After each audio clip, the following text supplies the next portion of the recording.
Kung naninira ka ng mga tao gamit ang kasinungalingan, para kang nangungutang. Babalik at babalik yan sa'yo ng may interest. Doble, triple, baka times 10 pa yan. That is why you will see a lot of people who are happy with their lives. You will see people who are successful and fulfilled. Yung totoong mayaman, na totoong masaya din sa buhay nila, hindi mo sila makikitang naninira ng iba. Hindi mo rin sila maririnig na pumapatol sa hit ng iba. Because again, all they care about is achieving what they want and helping the people around them. Versus, may mga tao na pinagkakakitaan pa nga nila yung paninira ng iba.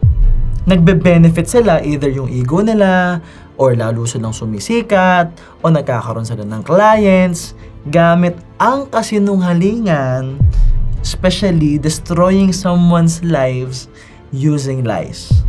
If you are this person, tigilan mo na. Kasi tandaan mo, kahit anong subok mong sirain ang buhay ng iba gamit ang kasinungalingan, God will help them. A lot of people will still help them. Lalabas at lalabas ang katotohanan.